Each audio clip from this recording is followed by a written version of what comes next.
Hi folks, I'm Alan Watt and this is Cutting Through the Matrix on the 15th of September 2019. I've mentioned a few times that I gave a talk in 2001, right after 9/11 happened, where I mentioned that the hardest thing you'd ever have from now on as an individual would be to hang on to your sanity.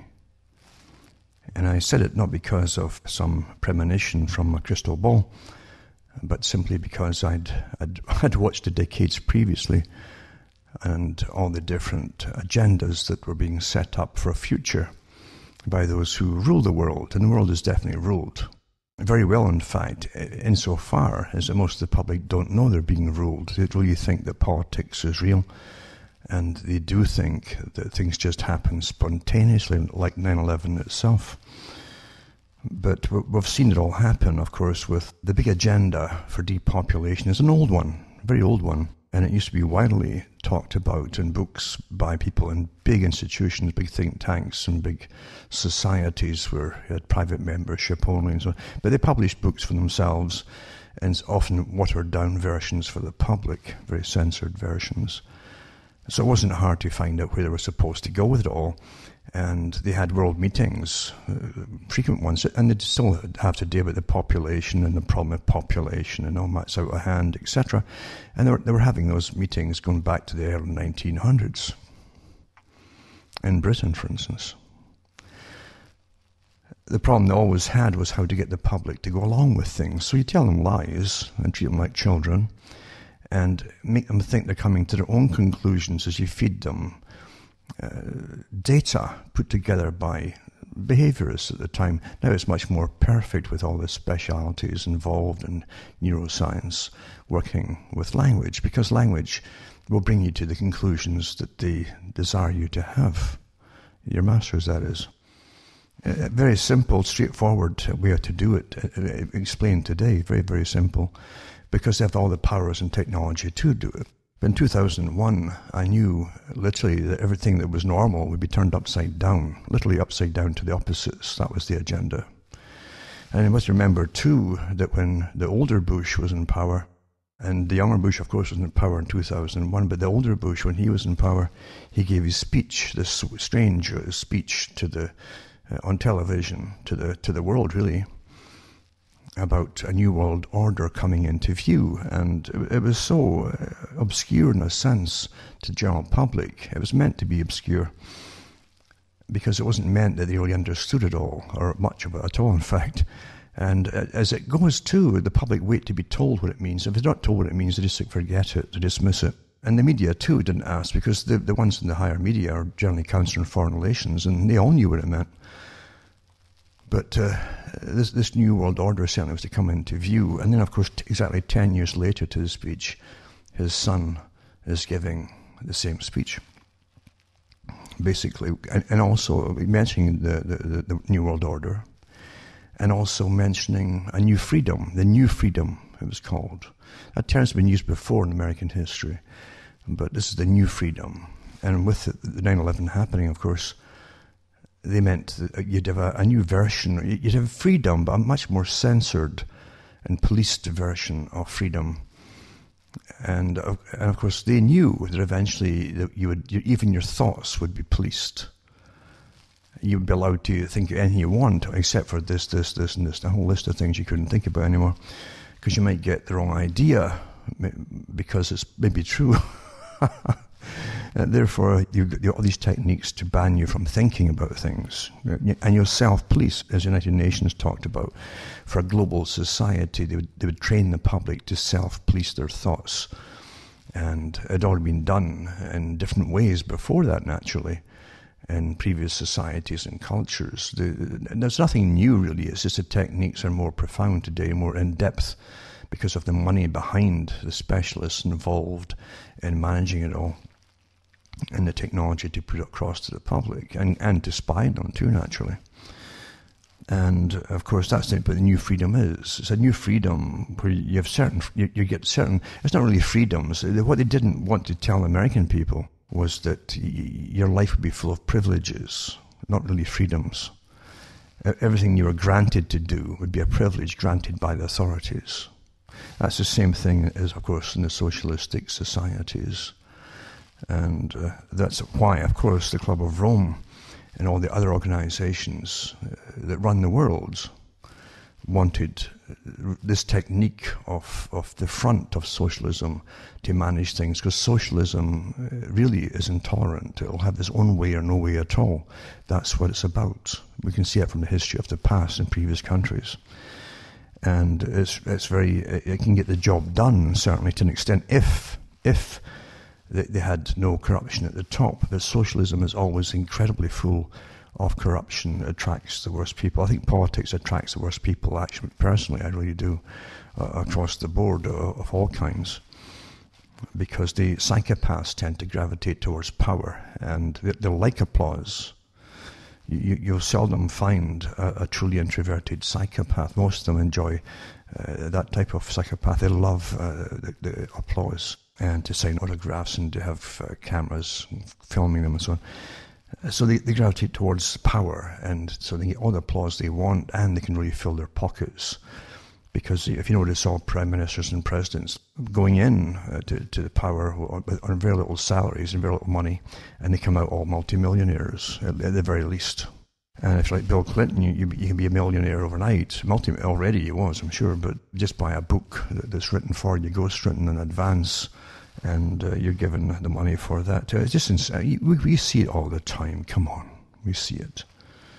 But 9/11 that just passed, as I say, with no fanfare really, and it's intentional to be no fanfare because they don't want another crop of people growing up that ask questions about it, because it's so full of holes. I won't even bother going into the holes. I don't have to convince myself or others about that.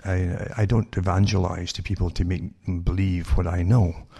I know what I know because I've studied so much about it over the years, and at the time when 9/11 happened too, that there's no doubt whatsoever that it was a necessity, absolute necessity, of course.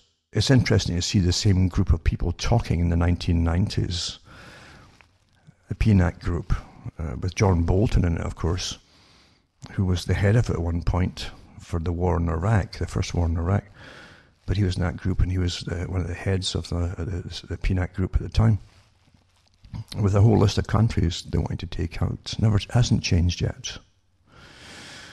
And then we see him supposedly, as we're told by the media, we don't know if it's true or not, leaving in a huff from his position in Trump's, I was going to say cabinet there, but really it's just, well, I guess it's still a cabinet. It's the same across the whole world, really.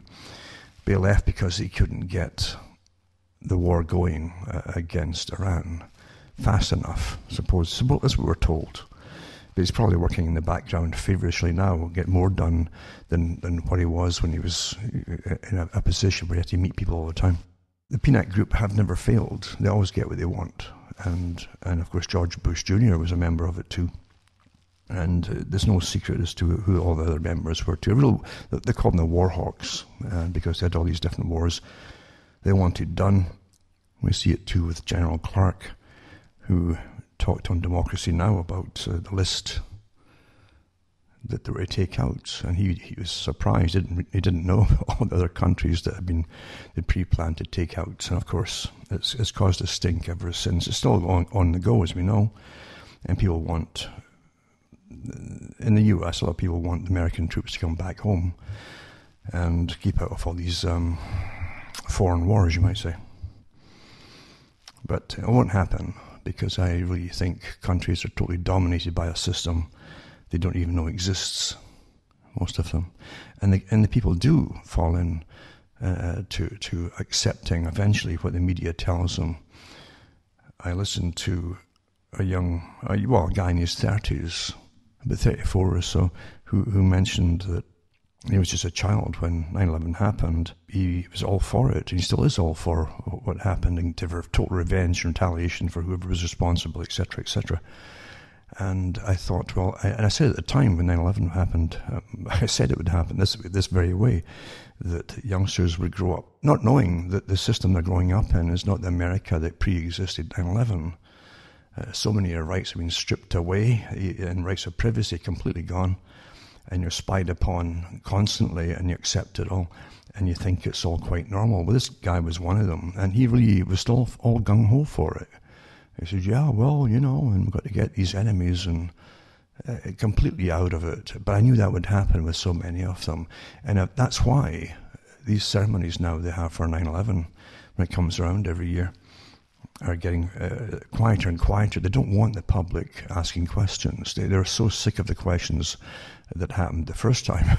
They went on for a long, long time because so much was exposed that made no sense at all, according to the story that you were getting. But that's how the whole system is today. But it wasn't just that. It wasn't just that was the change. It was a whole new system. It was a way of looking at life itself. Planned long ago, and I've talked about it before too, but it planned long ago, where they would train the public, actually train you in they call it postmodernistic society. There's no such thing as objective truth anymore. It's all subjective, according to those in academia. They get big salaries for sitting guessing at things and getting them published, all their guesses. But their guesses are always along the path of a system they want to influence or even rule over, in fact. Because behind a lot of them in academia today, that really is what they desire to do, is to be the movers and shakers in society and the future and culture and everything else. They're not content with what they're supposedly there for, is to teach children or youngsters how to think and reason for themselves. That's the last thing they want, in fact. But what they're training people to do, and have been for a long time, is that the new system is beyond religion as such. Some religions are given a wide berth, believe you me, but most of the old religions that were part of America have been so defamed by scandals and so on, and by the behavior of a lot of their leaders. It's a very unique, even the Christianity in America was very uniquely American, although I don't think it's really American. I think it was taken over a long time ago. It's more like show business, so much of it, unfortunately, because of course it got so far off the whole purpose and path of what Christianity was, because of the commercial success of America in a sense, but also because of the influence of outside forces as well that came in. Christianity could never exist alongside a postmodern society where you have experts running the show. Experts that now decide what the value of life is, what the cost of every, we're at the most, you're in the most class-conscious society ever, and you don't realize it. Because we've all been, and this is worldwide pretty well, all the countries belong to the United Nations, we've all been pretty well categorized into segments of classes. We've all been classified into segments of income brackets and segments of value to society, which isn't decided by you naturally, and so on and so on. And the public are being trained to accept it. Step by step, everything I talked about back in the 90s is happening, and a lot of it happened already. It's inevitable it's going to happen because there's nothing to stand up against it. As I say, the old Christianity, for instance, ended up being a TV evangelism kind of thing that just put people off, naturally. It was too much show business. And they actually had massive Hollywood-type lighting and entertainment specialists there to manage their big productions for television.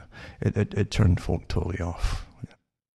So a lot of it's been defeated. It doesn't mean that the thing's been defeated altogether. There's still people who really believe, without being a nuisance to themselves, the intelligent ones know that you're not living in an age where you can just give your opinions unless asked by people who really need your opinion, and they're demanding it. They need it, you see. Otherwise, it could be rather dangerous. But that's the society we're living in today. So now you have specialists in white coats, like I mentioned back in the 90s, all running the show. And if they don't have white coats on, then they have business suits, you see, and get lots of publicity. Because everything in society today is run by experts, expert panels and think tanks and organizations and professionals, and their front men and women out there for every facet of society. And I really mean that. It isn't just entertainment. And I've given the talks on entertainment. The whole business is a massive business. It's show business. And what you get from a show business is anything but a truth. It's a show. It's fiction. And a lot of the bands and groups I mentioned in talks years and years ago were picked up and out of lineups, put together as bands and groups, and their songs are given there, and they all sign agreements not to talk about it and pretend that they're really genuine and they came out of a garage somewhere in a backyard, and that kind of thing. And you see the publicity that's behind it, like the Beatles. Massive publicity. That cost millions of pounds back then, in those days. And a professional, worldwide organization to pick it up and push it everywhere. Never mind to train them and the publicity and the PR reports, etc. All made up. And that's how things have been ever since, but not just in the music. And I've given talks too how the same organizations, the star-making machinery, pick up scientists and do the same. The same guys who gave you Carl Sagan and so on. Which they give you a lot of entertainment along with it, but it's, remember, a poison of any kind. For rats, for instance, can only have a tiny % of the actual poison. The rest of it mixed in amongst the corn that it's mixed with, you see. And that's how you watch movies too. You watch the movies, or listen to these characters that are put out there as specialists, and you say, well, that makes sense, and it's very enthralling because it's written by professionals, for them to say. They're all actors, most of them anyway. And very entertaining, but it's a little 5% you swallow that alters your behaviour, makes you own. And it's almost like a poison you've swallowed you'll regret it later. It might make you behave in a certain way or go into things you shouldn't even be into.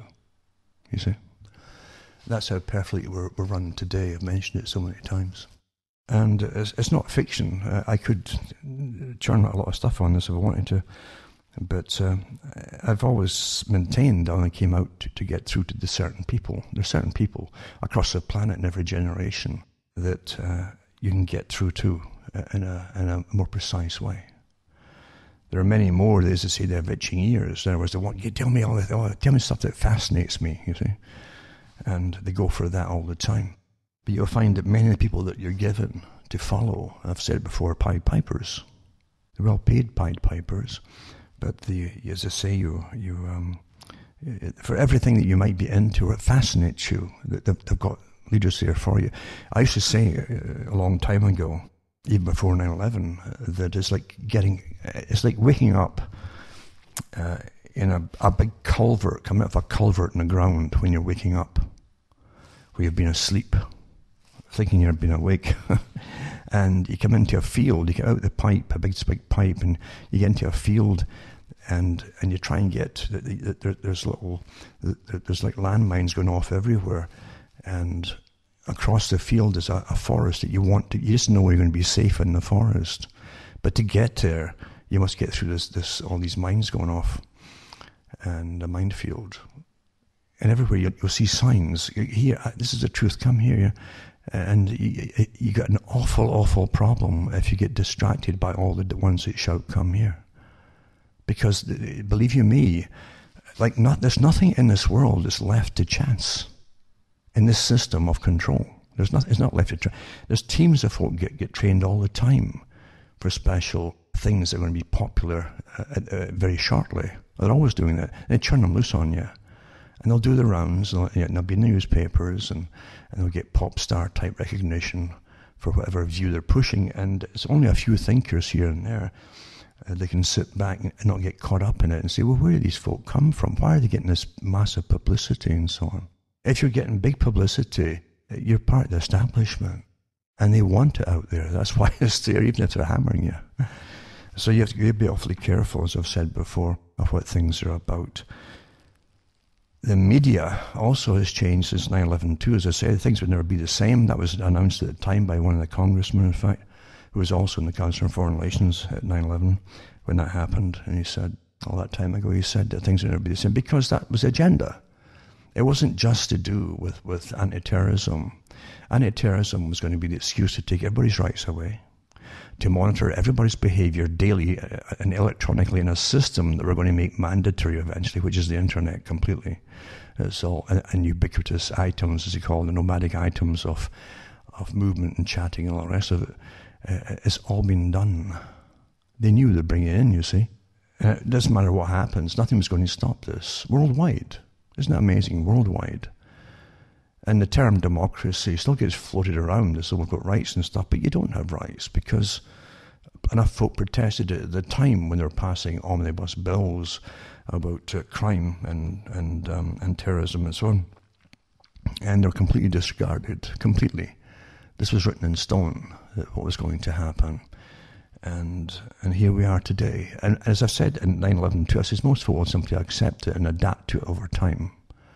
Because you have too many worries, worrying and scurrying, trying to get money for rent or mortgages or whatever else happens to be, or healthcare or you name it. And that's where people's minds are. If they're not worrying all the time, then they're escaping. And their escape mechanism is massive entertainment like never before, churned out like a conveyor belt, the very thing that George Orwell kind of warned about in his day. In Orwell's 1984, the state had a whole department that churned out pornographic novels, possibly even created by machines, in authorship that is, and of course even music that was churned out and created, including the words and the melodies and so on, all created by machines, artificial intelligence. He knew that sex always is used as a form of control, massive control. And they had a department for pornography, just churning it out all the time, and lots of fiction. But of course, it's got to into the television, and then it went to the movie theatres and so on. And now it's literally at fingertips to their cell phones now, and their tablets. They can watch anything 24 hours a day if they want to, just churned out endlessly. Because it's a tremendous tool for stopping you from thinking, and the more pressure they can put on society as they destroy the old to bring in the new, all the old systems, all the old values. And you got to remember too, in the old values you had old purpose as well. You had purposed. Then they brought in teams and teams of their behavior experts to decide how could they move us through a time of incredible despondency as they reshape the world, as they reshape your whole reason for being, and reshape man and woman, in fact, and marriage, and children, and the value of life, etc., including your own. Until now they have questionnaires with people where they put out these, I think they're probably fake polls actually, because remember polls initially were put out there to alter people's opinion, knowing that most folk will go along with majority opinion. It's so simple, but it works awfully effectively. They're training the people that, through situation ethics, well, if you were so sick and so on, wouldn't you rather have suicide, blah, blah, blah. And most folk, well, yeah, that would be awful to go. But wait a minute here, the purpose of society is to reshape your value system and reshape the value of you personally. As how much they're going to spend on you if they have to keep you alive. There was never a question before 9/11 in Britain and elsewhere about keeping folk alive. It was taken as a granted you keep folk alive. If they came into hospital, you would take care of them. That was it. But over the time, they've gone the other way and they've trained the public step by step that you have a value and you have a cost to society. I gave these talks years ago from their different organizations and universities in different countries. And again, the front spokesman that they have, these actors, they come out there with suddenly their big names out of nowhere. These professors about their amazing ideas. Well, you have to understand, you can cost money to the public. Well, you can save a lot of money from the public by stop paying these actors so much money for sitting on their duffs, dreaming up this agenda, or even spouting off the agenda because they didn't dream up themselves. It's now time to go the next step and the next step. And believe you me, they have lists of stuff and dates of when they'll introduce the next step and the next step and all these other topics too, you see, as they train you into a new system, like eating bugs, for instance, rather than meat. Because, you see, they never change the agenda. There's too many of you. You're the problem. That's the whole point of global warming nonsense. You're the problem. If there was less of you, then less resources would get taken up, less energy would get used, and you wouldn't get all these problems. That's you train the victim. Isn't that wonderful? I even mentioned that back in the 90s, how they train the victims always, which is you, because they abuse you with their psychological assault on your mind from childhood onwards, to be a victim, because they train you to be a victim, and then they approach you, and you run to them. The abused always runs to the abuser to protect him. And so it gives more power to government agencies themselves and the government itself. Today, you see the new socialism, which the elite want. It's easier to rule by a socialism elite or a socialistic elites. Call it what you want. It's the same system. It doesn't matter if it's a right-wing pretending to run it or left-wing. That's all bogus now. It's obsolete, those terms. Because Thatcher even admired the systems of having an unrestrained system, of being able, if you had a system where you could just authorize using authority for folk to obey. I mean, the West looked at the Soviet Union, for instance, at times, the leaders in the West, and those who were ruling the West, not the ones who were not elected, rule the country. They truly rule it, and they know it too. They looked at these countries, with China, emerging China, getting things done in the Soviet Union. They just told the folk this, and that was it, done. You know, it'd be through every school the next day what they were to do, and blah, blah, blah. And there was no, wait a minute here, we've got rights. There was none of that. They would say nonsense, you see. And Maggie Thatcher said herself that when she retired, she now belonged to the organisation. She's still the Royal Institute for International Affairs. And the other the circles that are attached to them. There's very secretive circles around the world, and the trilateralists too is a part of it too. And she said that, she says, I now belong, I can get things done without having to be responsible to the public for my actions. Meaning that there's already agendas set up quietly, and they don't bring this to the public attention. They get it done because she knew the other prime ministers and ex-prime ministers and presidents of countries and high bureaucrats. And she says, we have a big organisation. We get things done across the world quickly. There's no debate, you see. There's no responsibility to the public and waiting to see what the public, or pretending to wait to see what the public think about it. So you understand, we're living in a system vastly, vastly different. And as I've said before, I can't remember shows I was on years ago, and some of the ones are the biggest ones. And I knew then too what they really were. But as I say, you walk between the raindrops, don't you? And the guy said to me, he says, you're despondent, Alan. You're just not happy, And I says, no, I just don't get over enthusiastic about things, especially when you know the real organizations and multi-layered organizations and professionals working for every day of your life pretty well to introduce different parts of the thing. And of course, if you're ignorant of it, you would probably see someone who didn't just jump enthusiastically through hoops to clap, etc. Oh, we're winning. Who's we, number one? Who is we? And believe you me, you better find out who the we's are. Because I say you're given your leaders. You are given your leaders. Back in the 90s, what was left of the free world? What was left of it? Now, what I'm talking about is the actual people themselves. Not the governments, but the people. Still looked towards the States. A lot of things in the US, never mind all about the terrible things you hear about the US, this and the US, that. But a lot of the ordinary folk in the US, especially rural areas and in other different states in the US, outside the big city networks, they still lived knowing their right. They knew their rights. They really knew their rights. And they did have organizations that would stand up and really stand up to proposals to change those rights. And you understand, across the world, you didn't have those kind of rights written in stone. You really didn't. They have this wishy-washy thing from Britain. They always talk about the British Constitution, and it's so wishy-washy, it's really non-existent. It's not in one book, for instance, or one set of books even. It's just a thing they pluck out there for court cases.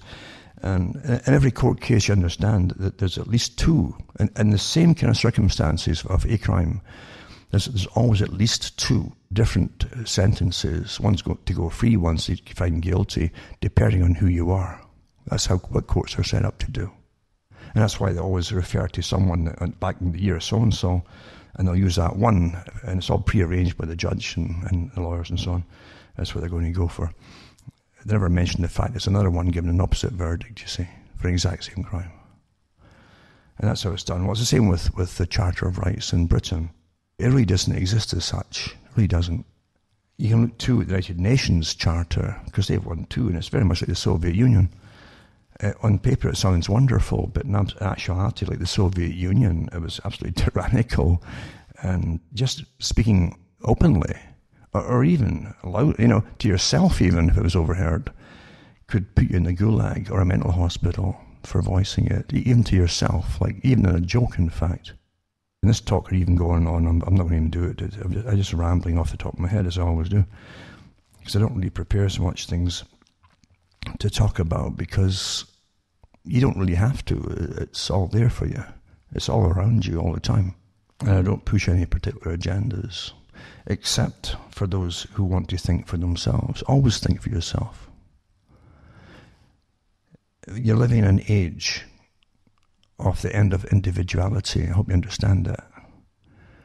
And when you look at the different revolutions of the past, as opposed to rebellions, and a distinct difference between the two. You had times in the past, the different centuries, where people would rebel against something. Generally, it was an extra law tacked on to laws which are already burdening the people. It was an extra law. And so they rebelled. They would want to keep the same system, but rebel against that one, hoping they get it changed. That's what they had rebellions for. That's what it really means, in a sense. But rebellion also, it comes out when people can't verbalize what's wrong.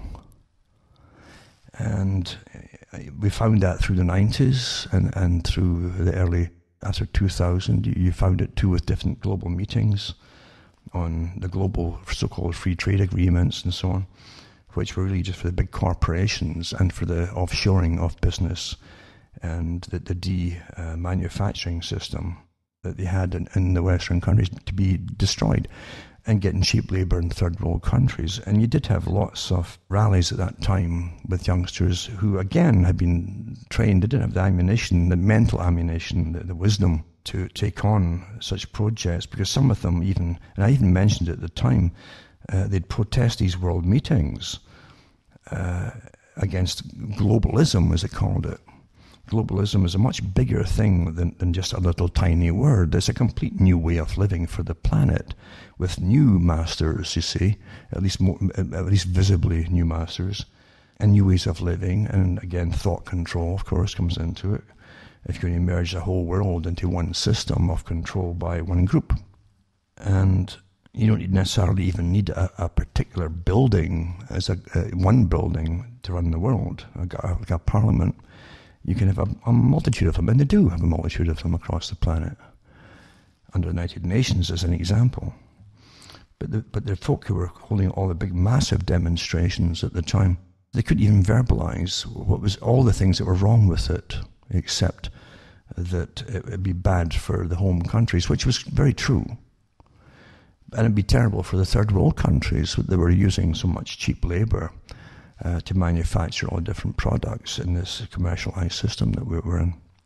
That's all happened now, but you won't see them out protesting these massive meetings. And there are massive meetings that they have for world organizations, including the World Economic Forum today, for instance.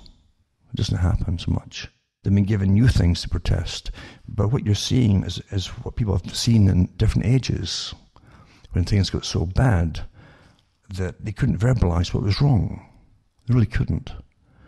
It's a multitude of things which generally are wrong.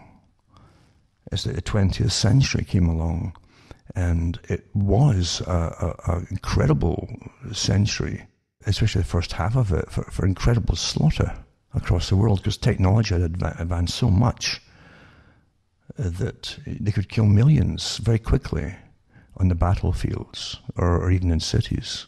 it was just one war after another, and the triumphing, as he said, of again socialism or socialistic policies.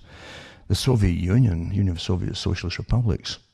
You also had Germany, which is National Socialism. And you had in Britain, you had the George Bernard Shaw and the Fabian Society, again, the left hand of the same group of the Royal Institute for International Affairs. For those who don't know that, most folk don't know, they run all sides of things. Just like Quigley said about the CFR, the American branch, he said, we have communists, we have fascists, we have everybody working together. We don't mind who they are, but as long as they all go along with the same big agenda, you see.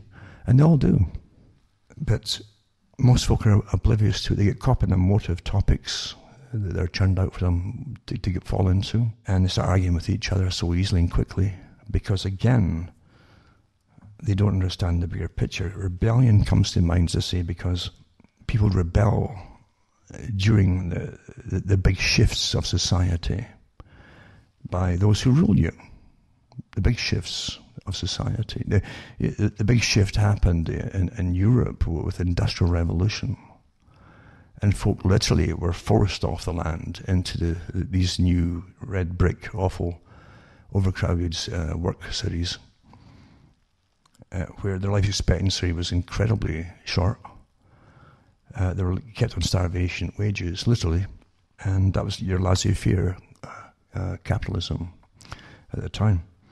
Life was cheap, and everybody accepted that, because just like we're getting taught now, your life is cheap. If you're at the bottom and you're nobody, your life's going to be awfully cheap. And that's what happened. So the people then eventually started up their unions and so on to protest and fight back in it. And so you had a shift, which gave a formulaic thought pattern and coherence to what was wrong with them. It was done for them by others, this whole coherence project, to give them so they could actually discuss it through communication themselves, given topics and headlines for topics, etc., and names for problems, actual names that were given it, so they can communicate. That's why George Orwell said that in 1984 that they keep taking away the terminology from you until eventually the dictionary would be so thin that no one could communicate rebellion or revolution, you see. And that's where we're going today, of course, naturally, as they make certain words bad, and they do it all the time, mind you. And you don't even realize that you're getting trained in a Pavlovian style. Works very well, because we have been studied so much. But rebellion, pure rebellion, is like put your fist through a plaster wall of total frustration because you can't verbalize something. And that's where rebellions are generally put down by the authorities, because they're not cohesive. They can't get enough followers, and they can't communicate everything that's wrong. They know what they feel it more than they can verbalize it. Revolutions happen because people who are generally intellectuals get together and formulate what it is they're doing and create the terminology to be used to give coherence to the emotions that they feel, the things they feel, and to explain what they feel and what's causing things, and then explaining resolutions to fix it all, you see, or try to fix it. That's the difference. So literally, you saw a revolution. There's been many revolutions. Most revolutions are bloodless, and they're cultural. And the whole of the 20th century really was under another culture attack they didn't even know about, right up to the present time, in fact, into the 21st century, to totally alter the culture. That's another type of attack, by mainly, again, academia and professionals and so on, and huge think tanks. But today, you can see with so many folk join all kinds of groups, you're back to the same stage of pre-rebellion, where everything's just wrong, and they can't verbalize what's wrong, because you understand they're constantly being taught that they got everything they want, or everything they need is there, and they do enjoy lots of it. You couldn't get the old type communist rebellion, for instance, in an age where people on welfare can have large televisions. They're not homeless. If they want to stay in homes, they can be supplied, and give medical care and lots of entertainment, for instance. And the West would say it's inhumane to deny it to them, but they're in a system where the people still feel that rebellious. And they're rebellious because all that was that they gave meaning to society has been destroyed. That's why. That's what they're feeling now. And this is not off the top of my head either. I mean, there are lots of think tanks at the top trying to manage this stage that they knew they'd bring society into. They got it so worked out so perfectly from 18-year-olds to 20 to 30 to 40 to 50. Slightly different for each category. The older folk eventually start dying off, so they don't really care so much about them once you're past a certain stage. They're constantly working hard on the young people because they feel the rebellion more, and they're more apt to just follow and do something through lack of experience and wisdom. But the thing is, too, as I say, you're managed every stage, including this nihilistic phase that we're into, this alienated. And Marx talked about there's all kinds of forms of alienation because of money or economy, material goods and so on. But there's also alienation by being in big cities, where they admit, a big city has more mental illness in it, just like throwing rats in a cage. They're fine up to a certain number, then all kinds of deviancies just break out and lead each other and kill each other and so on. That happens in nature. But they want you all crowd into a city for the whole agenda for the 21st century, the whole century, remember, with different, split up into segments every 15 years or so for the next part that they have to accomplish. But it's still a whole century of change. This is the century of transition, the century of change. Everything has to get changed. What I'm saying is, this is the biggest problem they have at the moment. And they don't really see it as a problem yet, because the youngsters, not even youngsters up to the age of 40 now, really, have got so much entertainment and so much to distract them. And so even though they feel uneasy, there's a big hole in their lives. Even with all the fake friends they can get and internets and folk they'll never meet or see or even know if they're real, because the sock puppets run a lot of the stuff too. But something's massively missing. And of course, what's missing is they don't have real lasting relationships. Because that's anathema. A lasting relationship could end up in a family. And a family is like a small tribe. And a small tribes can often link up in a nation with other small tribes of people, families, like they used to. And governments were always afraid of them. H.G. Wells talked about, so eventually if they could destroy the family unit, then government could dictate straight down to you personally, and there'd be nobody to stand around you to help you or defend you. Stop thinking you're being freed as you take away all the old system that kept you all cohesive and together. Really, what you're seeing and what you have seen is your whole defense mechanism being stripped and destroyed and replaced with it's like ersatz, coffee. It's not real stuff at all. You got all these fake stuffs to replace things which are very, very necessary and very real. That's what I'm getting at. So you can always get through to people in every generation, a few here and there, everywhere, in every generation. But most will unfortunately go for the fantastic, that which really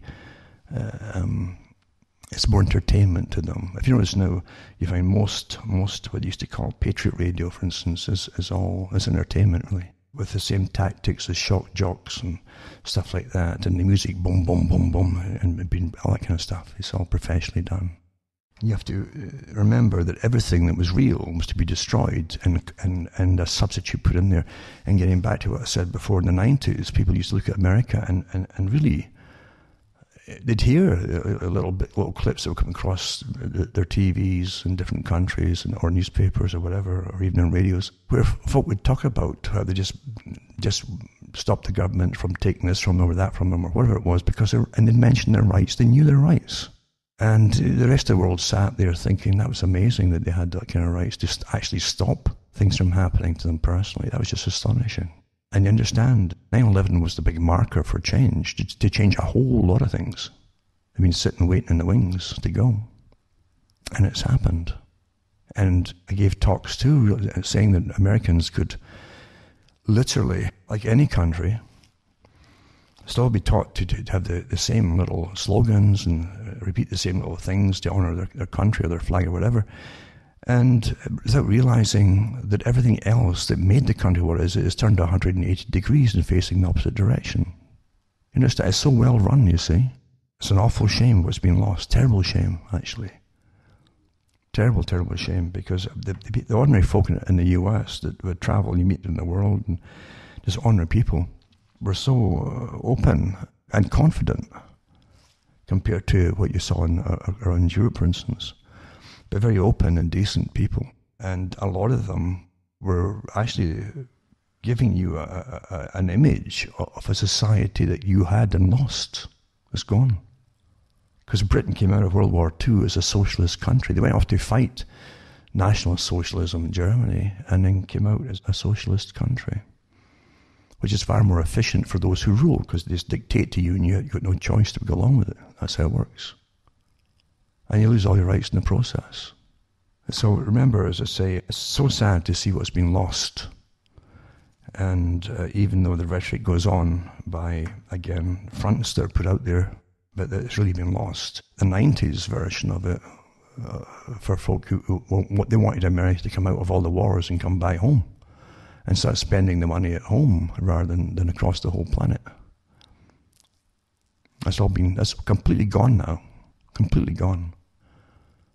And the saddest thing is that the folk who knew it are dying off, and the younger folk are still following what they think is the same old rhetoric. It's not, it's just a completely different rhetoric now. Completely different. And they knew that, and they always know that politics is something you watch like a hawk. You didn't trust politics. You expected politicians to be liars, and you had to hold their feet to the fire. But you didn't have this nothing but very, very thinly veiled propaganda outlets for politics and politicians as you have today. Sad. It's very sad. Well, I want to just prattle off a few articles here before this is already over, because I didn't intend, as usual, to go off in this even tangent. And I seldom think what I'm going to talk about. This comes to me as a start. Now, across the world, national health services in different countries are being hammered. And been hammered for a long time, 30 years or more, in fact, because they started bringing in, under different free trade and free movement of people's agreements years and years ago, they started to treat people from across the world in your national health services. Well, the National Health Service is funded by the national taxpayer and not from people from outside countries. But that didn't change anything. Folk were coming from all over Europe, for instance, and the world, coming through Europe to get to Britain, to get healthcare and so on. And it's all wonderful and well, but the fact is, it's never mentioned anymore. It used to be mentioned all the time because they had very good, accurate statistics of people coming in, and it was costing billions to pay, literally, over many years by the taxpayer, and they get nothing back for it at all. Meanwhile, we're all getting trained, of course, our life is only worth X amount because you're in a global system, right? You're going to get more and more of these stories. The National Health Service trusts are handing over more than £205 million in Britain a year to the government in interest payments after being forced to take out loans. It says here, 2 articles, I won't go into it in much detail, but you'll see more and more of them because this is a time now to push for a new system.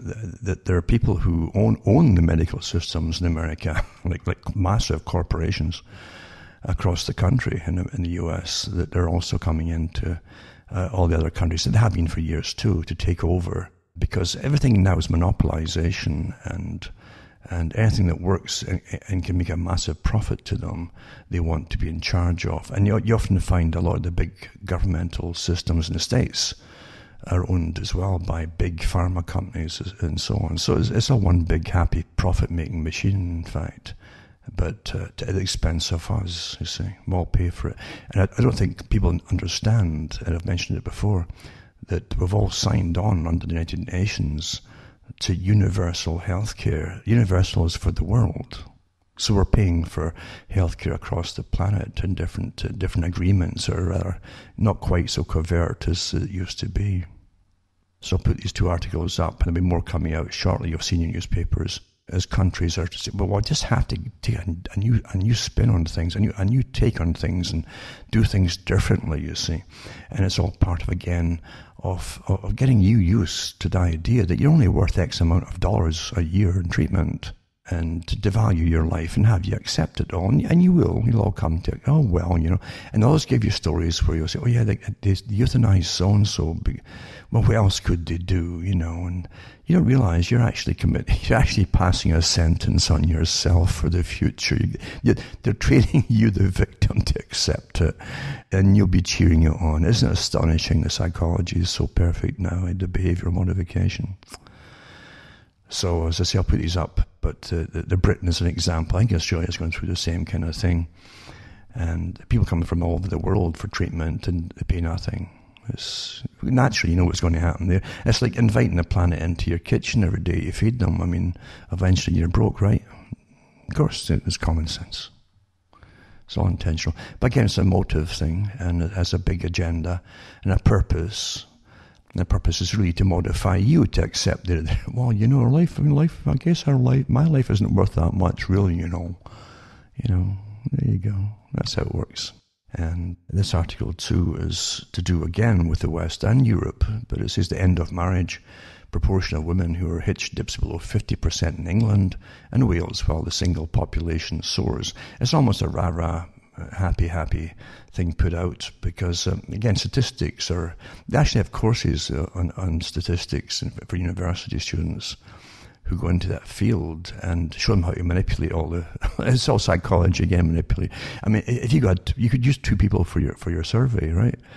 And say, well, 50% said this and 50% said that, and that's really how you do things. It's manipulation and deceptions.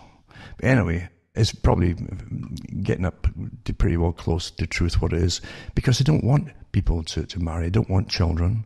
And there's organizations that actually come out and say that from other groups outside the country, that really is a form of warfare, obviously. But there's different reasons from different levels of society and different groups involved in it. But at the very, very top of the world, there's too many of you. That's your problem. It's never changed and the World Socialist Society came out with this stuff way back in the early 1900s. What they would do, George Bernard Shaw said it too, If there's no function for you, and don't forget in the communist countries, that supposedly no one was unemployed. If you were unemployed, you wouldn't be getting welfare or anything like that. So you didn't have them. And so that was socialism, and Bernard Shaw said the same thing. You'd have to come to us and really tell us why we should keep you alive. In other words, you've got a certain value. All the stuff we're seeing today was talked about a long time ago. And the value of your life versus them, or what you're going to spend on you, etc., etc., etc. Now, in a society that's post-industrial, you can imagine how many of you are going to be able to validate why they should keep you alive if you went by that argument, you see, if you fall for it. Also, an article is just a bit of interest. The media blacks out Roger Waters' performance in defense of Julian Assange. And it says Roger Waters and John Pilger staged a powerful event in defence of imprisoned WikiLeaks founder Julian Assange outside their British Home Office in central London. Waters delivered a moving rendition of Pink Floyd's iconic song Wish You Were Here, dedicated to Assange, while Pilger issued a scathing denunciation of the British government's attempts to facilitate his extradition to the US, where the WikiLeaks founder faces life imprisonment for exposing war crimes. It's astonishing how I've often said it, that the people, the mass of the public, are too easily manipulated. They could be all for somebody initially and say, yeah, that's terrible, but all the stuff that was released about how you get spied on and everything else you get spied on, and how you even getting trained to accept it all. But eventually, the person who might stand up for you, you'll turn against them if they don't fix it all for you by themselves. And as you sit back and watch it, that's the story you always have to remember, folks. Always remember that, regardless of any real other reasons that Assange came out with things. But the fact is, he did certainly give out video that was sent to him of the helicopter gunships gunning down reporters in another country, and laughing about it like it was some kind of game as he slaughtered them. But that should be shown to the world, folks. I don't care what side you think you're on. Really. And, of course, inside the US, they'll never forgive them, the elite system that runs them, for leaking that out to the world.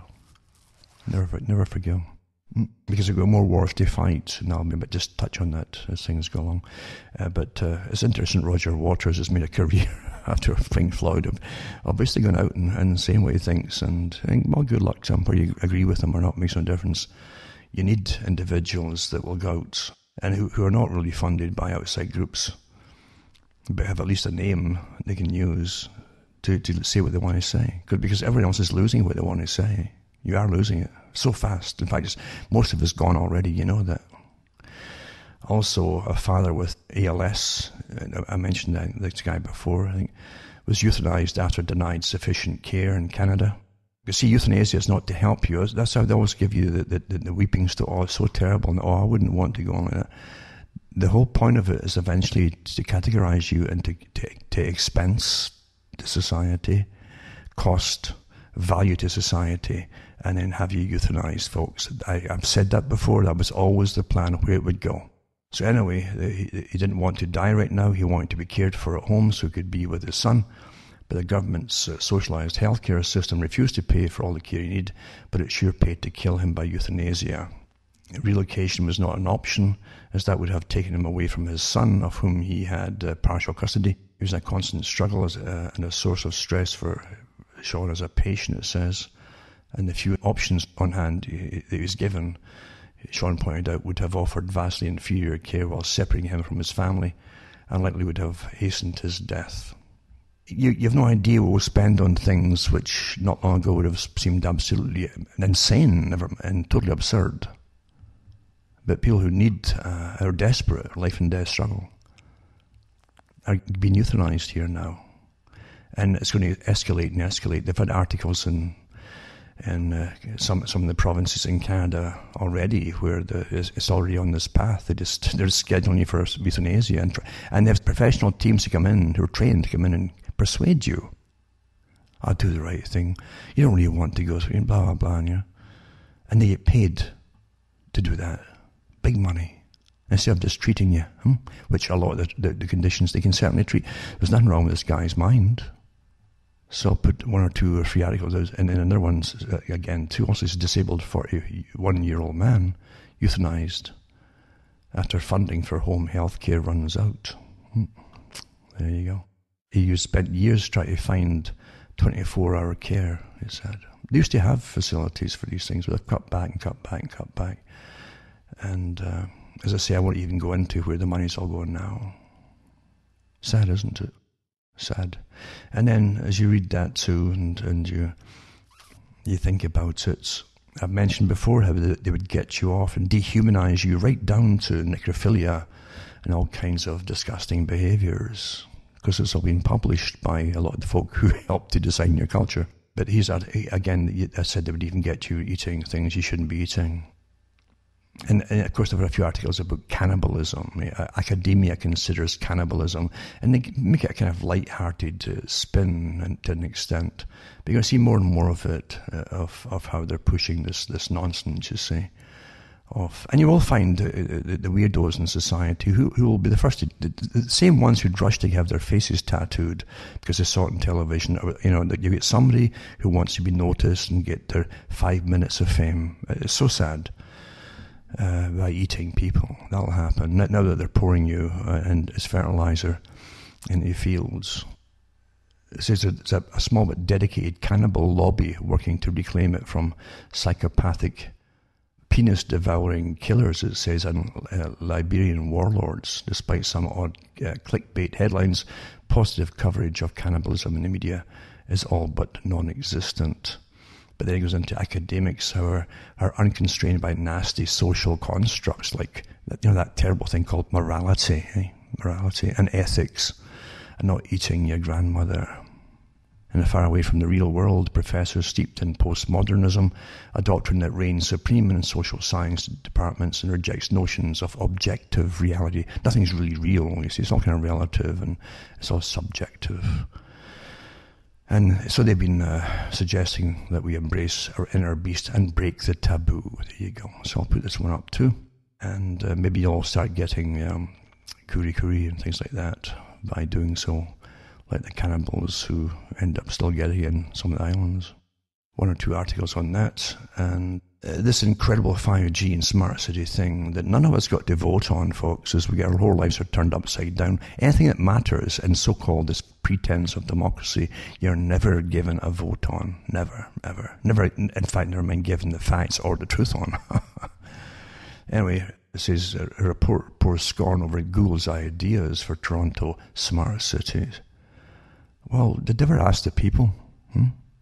And it's all your spy systems involved in it too, naturally. Controversial smart city development in Canada has hit another roadblock after an oversight panel called key aspects of the proposal irrelevant, unnecessary and frustratingly abstract in a new report, it says. And even the report is rather vague as well. But the fact is, it was supposed to be people-friendly and for the people, but it's got nothing to do really with the people at all. And that's what it all seems to be about. But they'll get what they want because they've got these smart cities going up everywhere, and you had no say in any of it. And you never will, because you don't really have rights as you seem to, or perhaps think you still have. Edward Snowden, again, another guy who folk initially would rah, for releasing. All your rights are getting taken away. The few folk that mentioned it were getting put in jail or had to flee the country. But meanwhile, now they're just, they're traitors. No, who's teaching this stuff? The folk who are traitors are the ones who took your rights from you, folks, according to the laws of your countries. So Edward Snowden prepares to release memoirs saying the U.S. intelligence community hacked the Constitution of the United States. And the 18 years since 9/11 have been a litany of American destruction, and that's absolutely true. Absolutely true. And he was raised with a family who are almost intergenerational workers for the government or military. And he went through, he said, the same usual things you had. So he's had death in the family when you start to realize that everything you've been taught and trained to is a lie. He went through that too. And he mentions that, and he's got a book, I think, coming out to tell you what happened to him as he saw what was really happening in the system. He says what is real is being purposely conflated with what is fake through technologies that are capable of scaling that conflation into unprecedented global confusion, he says. His book follows his evolution from childhood, growing up in the 1980s in North Carolina and suburban Washington. His mum worked at the NSA as a clerk, and his father served in the Coast Guard. And when he said eventually, when he realized what was happening with the NSA sort of idea and what they're up to, really, it just blew him away to realize it had nothing to do with what his opinion of America was and what his rights were and so on. But he said the intelligence community hacked the Constitution, and it's not a bad article. I'll put that up too for those who want it. Also, I've said Iran is on the list to be taken out. You know that, right? It has always been since the 90s on the list, at least from the 90s. It says this one here, and from Reuters, instant review reactions to attack on Saudi oil facilities. It's on World News and Reuters, talking about the two refineries that supposedly were hit in a strike by drones. These are probably small drones of some kind. And of course, immediately Pompeo goes on the attack, saying Iran is behind the attack on Saudi oil facilities claimed by Houthi rebels. So the Houthi rebels supposedly are the ones who supposedly have done it, but we don't even know if that's true, right? If they're attached or they're even friendly with Iran, they're actually going to blame Iran. So that one way or another, all roads lead to Iran, right? That's the agenda here. So I'll put this article up for anybody who wants to.